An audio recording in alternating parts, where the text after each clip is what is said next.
one right here. All right. Welcome to the planetarium. A few more people than when I started this little introduction 5 minutes ago, but I am pleased that you guys are here to join me today to talk about some of the star stories from some of the people of Africa. So as part of a series of, public shows that we have here in the planetarium, once a month on a Friday night, you can come back to GCC, because I know really that's where you all want to spend all of your time, and see star stories for a presentation series that's done here. So started out with the star stories of the people of Mexico and Central America, did some Filipino star stories, did some indigenous North American star stories, and now I'm on to African star stories. Next month, in April, is going to be Armenian star stories, and I'll round out the presentation series with star stories of China. And I know it's hard to say this in the same sentence, but China, Japan, and Korea, which have similar origin stories to them all. But today we're going to talk about some African star stories. There are a few things that I do want to mention right off the bat, is that my name is Jennifer Krestov. I'm one of the faculty members here. And I am not a member of any of the indigenous people whose stories I will tell you today, which may not come as a surprise to you. I am not an anthropologist, nor am I a historian. So the people of Africa, I am not going to talk a whole lot about, but I did go down some rabbit holes researching the history of humanity in Africa. It's super interesting. I'm not an ethnographer or a linguist. The languages of Africa is super interesting. I'm not a geneticist, or a word that I just found, a genomicist, the human genome. That's biology, right? I am someone who loves the night sky. I love the stories that people tell about the night sky. And that's kind of my impetus in telling these stories. So I do strive for authenticity. Over the course of this series, I've done my best to source the stories from original sources, from the elders themselves. But that is tricky to do when you're on the other side of the globe. And a lot of the traditions, certainly in Africa, are oral traditions. If they're not written down, it's hard for me to get a hold of them. Often it's second, third, fourth retelling by people who are not part of the indigenous community that I have found stories of. That is changing, thankfully, as more, and usually it's the academics, as more universities are realizing that there is a treasure trove of information that indigenous communities are still hanging on to. So I've been trying to find the original stories told by the elders. I would love to be able to help amplify their voices. I can't say that they're always right, but there's a few stories from the Kalahari Desert which are about as authentic as I could get, so I'm going to tell you those. And now we get a little brief history about, very, very brief history about humanity in Africa. Obviously, it's going to have to be very, very brief because there's a lot to talk about. But it is believed that modern humans evolved between 250,000 and 300,000 years ago. And I think we all know that they evolved in Africa, sub-Saharan Africa. Using mitochondrial DNA, which is a fairly recent biological realization, I suppose, is the right word. Data shows that the Khoisan speakers in the Kalahari Desert, who originated from the Kalahari Desert, probably have the oldest known lineage of all living people today. So that's the haplogroup L0 if you are into like biology and the human genome and genetics and things like that. I don't really understand quite what that means, but that's like the catchphrase, if you would. Now, Khoisan speakers primarily are in the Kalahari Desert, so southwest Botswana, Namibia, northern South Africa, that area. The Khoisan language is really interesting. It's a whole bunch of languages, not necessarily related to each other, but they're the ones that use the clicks. And I don't know if you've ever heard of these languages. Let me go around to the back where my computer is, because I think I have to turn the volume up a little. And I have an example of this click language. So this is one of the Khoisan speakers from the Kalahari Desert in central Namibia.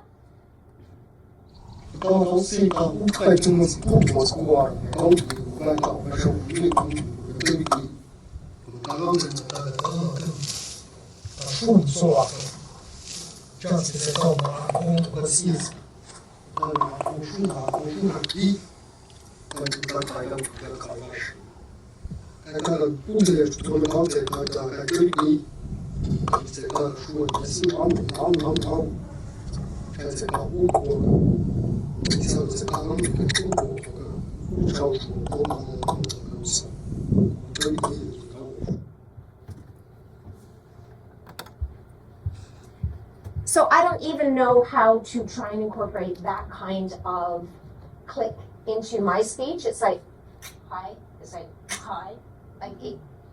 But we can do the ths, and we incorporate that from the time we were children. If you listen, he had about 8 different click sounds made by the tongue at different parts of the mouth. It's just fascinating to listen to. Anyway, the Kalahari Desert, if you don't know your African geography very well, this is the southern part of the continent. We have South Africa down here. Namibia is over here.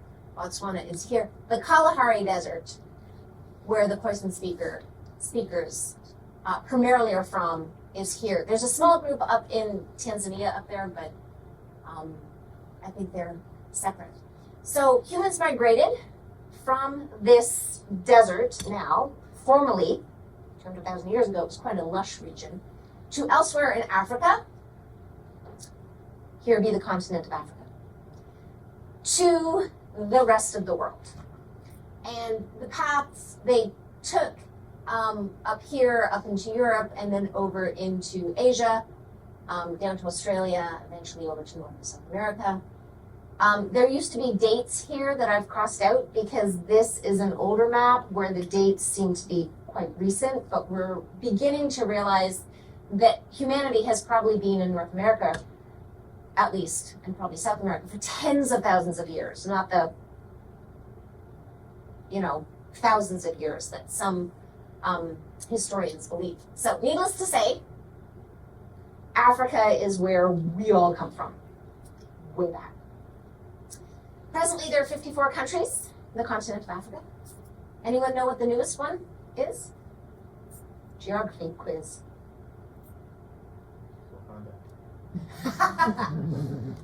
Not officially recognized. South Sudan. Just kind of in the northeast corner, over by Somalia. 1.4 billion people live in Africa. 1.4 billion people. A lot of people in Africa. And there are over 1,000 languages that are spoken. And if you include dialects, there's up to 4,000 dialects. If you don't think a dialect is an actual language, you try and get someone from Alabama to understand someone from Scotland. Completely different. So Africa, needless to say, super diverse. And the stories told by the people of Africa with regards to what they see in the sky, the night sky in particular, also incredibly diverse. So the study of how people interpret what they see in the sky is known, particularly the night sky, is known as ethnoastronomy.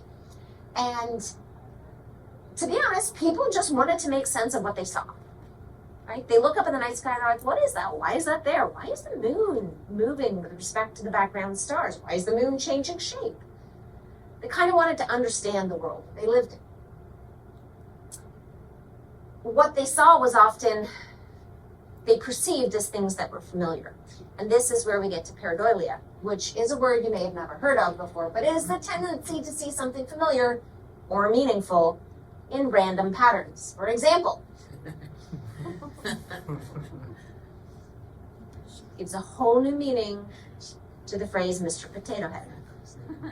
Because he's kind of like this eye, and he's got this eye, and he's got this little mouth, and his teeth. He's so cute, and I got it from Pinterest. All right, now, we'll turn off the rest of the lights for this one, because this one is subtle. Anybody? It's the light and dark shadowing over here. Yeah. Tilt your head a little to the right. Maybe it looks like this guy. You know, if I angle it correctly. Oh, yeah. Yeah, do you know who he is? Lenin. Yeah, Vladimir Lenin.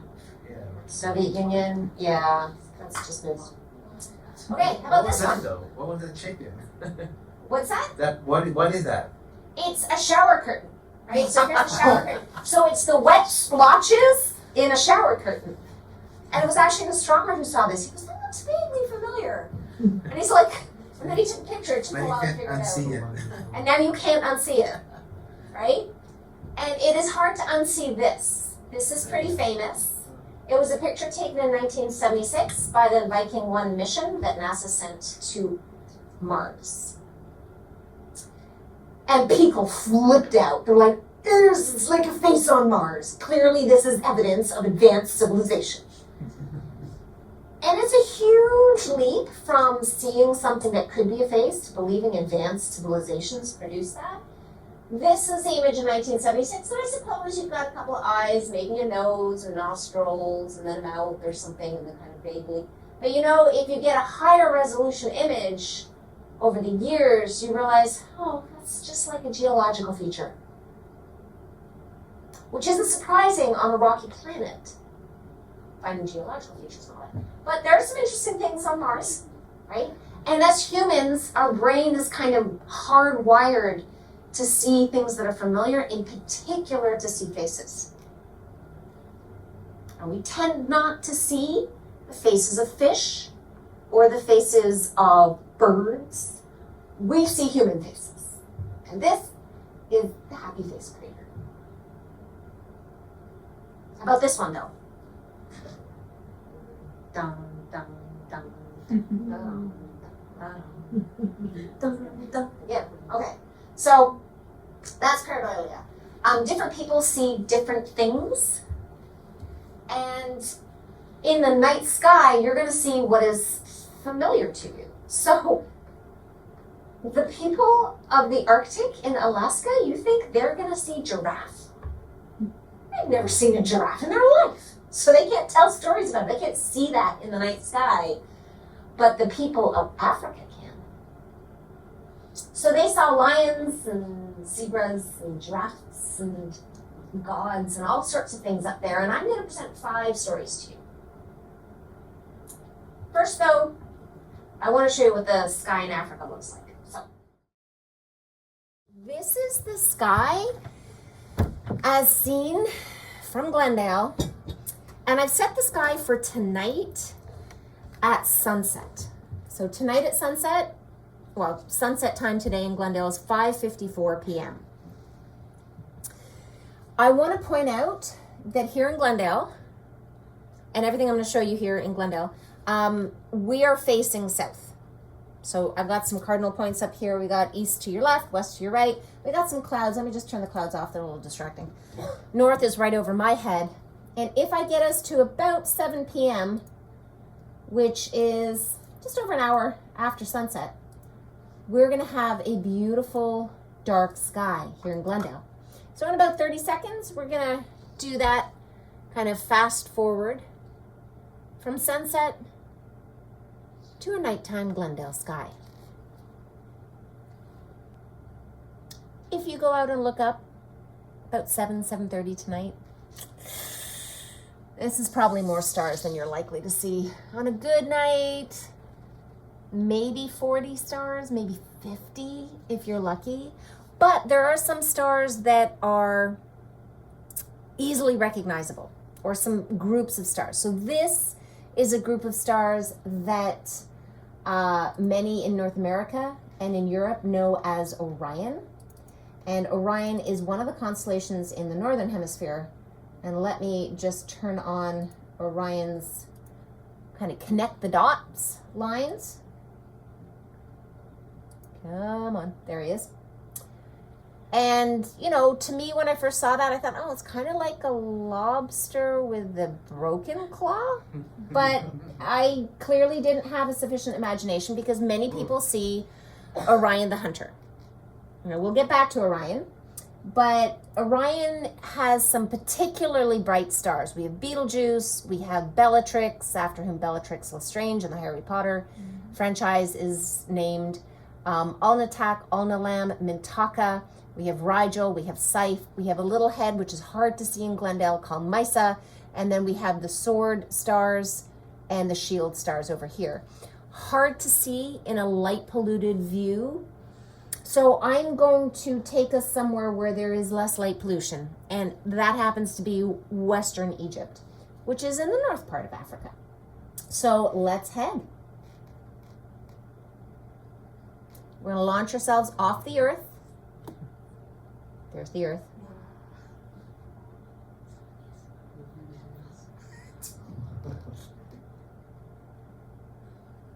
Got the Milky Way here. Yeah. I can go a lot faster too, but I don't want to go too fast. I want to get you guys like motion sick. We're gonna go around to Africa. Okay, maybe a little motion sick. And we're gonna land somewhere in Western Egypt there.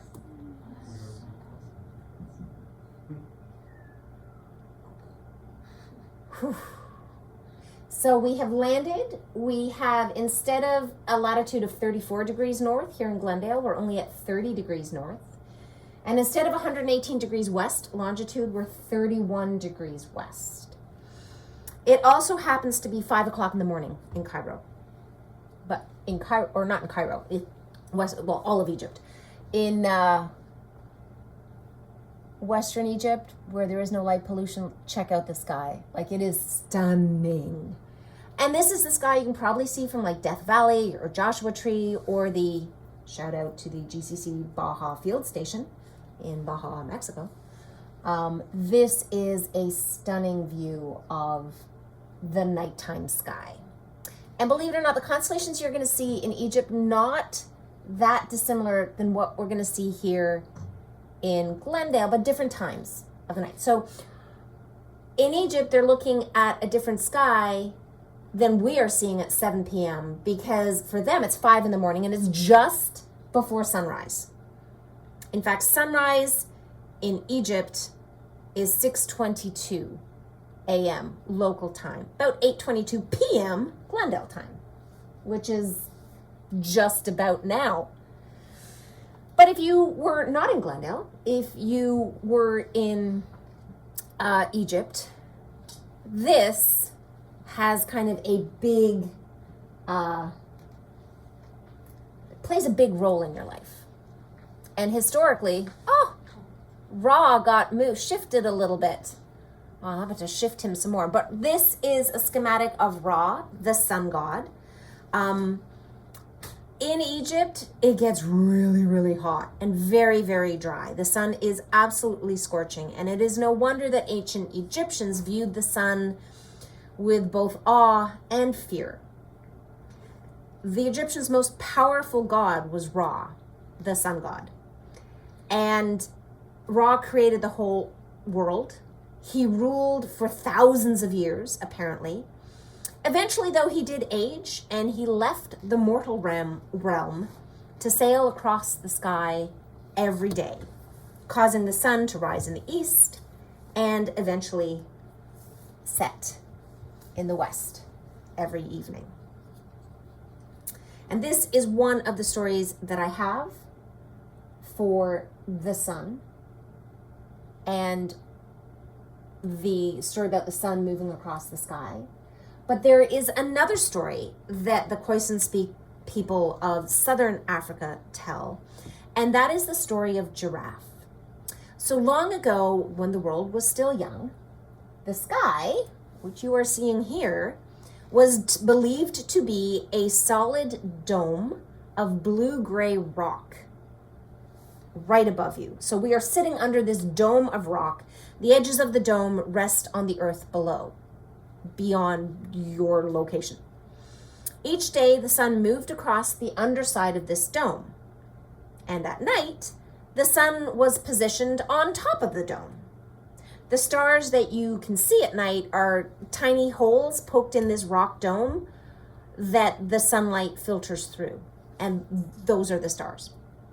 Now, during that time, long, long ago, every animal had a job to do. And their jobs were appropriate to their size and their talents. So lions were set to guard things. Elephants, well, as strong as they were set to move things. They would move logs and large stones. Little creatures like mice could collect grasses and seeds for food and for bedding. Giraffe was super tall and he was kind of clumsy, and Giraffe had no job. Rather forlornly, Giraffe spent his day kind of watching the others work and daydreaming about maybe one day being useful. And that one day did come. Eventually, Giraffe's animal friends came up with a brilliant idea. They had noticed the sun on its trip across the sky quite often get lost. The sun would bump into things on the underside of this rock dome and meander off in the wrong direction, and sometimes not set for weeks on end. Clearly, someone needed to keep the sun heading on the right path, and with her great height, or his great height, Giraffe was the perfect animal for the job. So every day, Giraffe stretched up his neck and would gently nudge the sun when it was needed to keep the sun on track. Now, Giraffe did their job so diligently that the Khoisan speakers of Southern Africa honored him, her, and put their likeness in the sky as the star pattern Tutwa.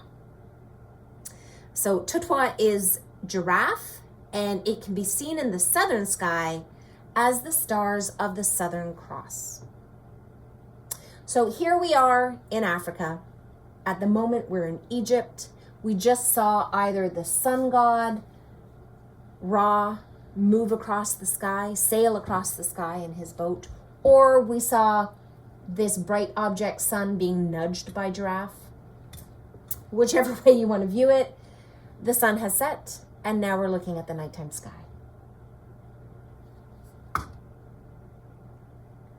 And the nighttime sky is beautiful. Just like in Glendale, you can see Orion. Orion is actually a little harder to pick out when there are this many stars in the night sky, but you can also see Milky Way. What I'm going to do at this point, though, is, well, I kind of want to show you Giraffe. But the problem is I can't show you Giraffe from Egypt, because the stars that make Giraffe are only visible from the southern part of Africa. So we have to go on safari. We are going to start walking south. And as we walk south, what we get to see will seem to head north. So I am going to go to the southern position of, instead of 30 degrees north latitude, I'm going to go to 25 degrees north. And it's around 21 degrees east. So we are going to literally march south. Now, as we leave Egypt and head south, we are going to be walking immediately south of Egypt is Sudan. So we're going to be walking through Sudan, and then maybe South Sudan, or probably South Sudan. And then the Democratic Republic of Congo, and then probably Zambia, maybe Angola, but probably Zambia, and then into Botswana. And Botswana, Namibia, that's where the Khoisan speakers are.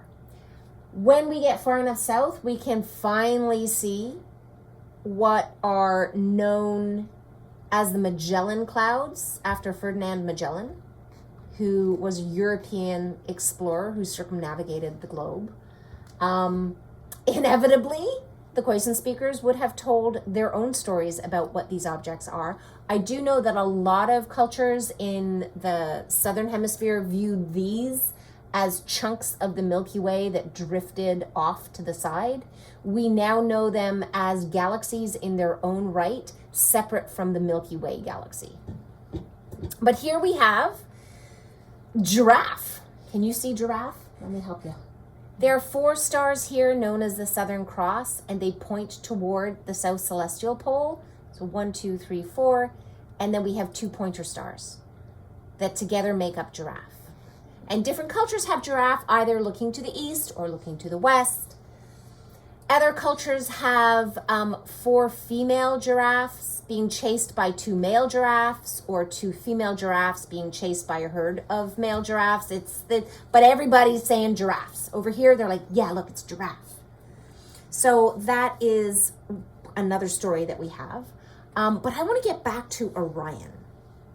And so this is the story of Orion, or some of the stars near Orion, as the hunter. But Orion is kind of high in the sky, and from a North American's perspective, wow, it so totally looks upside down. I have never been to the southern hemisphere. I mean, by upside down, I mean literally Orion is up. Oh, hang on, not that one. This one. Come on. There he is, like upside down. So, having never been to the southern hemisphere, I have not been able to see this, but I'm super excited. I may have a chance to go to the southern hemisphere next winter intersession with a study abroad trip. But I do know that planetariums in the southern hemisphere always look north. So planetariums in the northern hemisphere look south because that's where the ecliptic is, that's where the interesting stuff is, but in the southern hemisphere they look north. So we've got Orion here, or the stars that we perceive as Orion, and totally upside down, right? He's just going to get a head rush, what can I say? But to the Khoisan speakers, they have a different story. So they tell the story of the Pleiades, which we know as the 7 sisters, but to the Namaquas of Western South Africa, this group of stars are the daughters of the sky god. So here we have the daughters, and there are 7 of them, and they all shared a husband, and that is Aldebaran. Now Aldebaran is kind of an orangey colored star right there, so let's get him. And he of course was a hunter, because in the Khoisan it's a hunter-gathering or forager society. So the wives were getting a little tired because they're getting a little hungry, so he would go and he'd like bag one prey to feed his 7 families, wives and kids, and they're like, you know, you got to go and get more because you wanted 7 wives, you're gonna have to deal with this. And they told him, do not come home without substantial meat. And so he went off hunting, and he found these 3 stars that are the 3 stars of Orion's belt as we know them. To the Khoisan, they are the 3 zebras. And he's like, yes! But he realized when he went hunting that he only took 1 arrow. Nevertheless, he thought he was pretty skilled with an arrow, so here he is with his arrow, and then he shoots and fires and misses. And the arrow is actually what we think of as the sword holder, the scabbard of Orion. That is the arrow that missed the 3 zebras. And he's like thinking to himself, and Aldebaran's like, yeah, no, not a problem. I can go get the arrow. I can hunt again, except for, you know, lion. Because Beetlejuice, in their story, is the lion who has also spied some pretty tasty dinner. So here, poor Aldebaran sits, cold and lonely at night, hungry and thirsty, not daring to return to his wives without some meat, but he doesn't want to collect his arrow to try again because of lion. So this is the rather complicated story that the Khoisan speakers, some of them tell, the Namakwa in South Africa tell of this, that explains what they're seeing in the night sky. Now, all of these stars pretty darn close to the Milky Way. And in the last minute that I have, I'm just gonna give you a couple of explanations that some African cultures think it by way of explaining what they're seeing. So there was one story, if you're a parent, you will totally get this. A strong-willed youngster became so angry when their mother refused their demands for immediate snacks that they snatched the delicious roasting vegetables right from the fire and threw them into the sky. So the delicious roasting vegetables were roots, either white roots or red roots, and those become the white stars and the kind of reddish colored stars that you're seeing scattered around.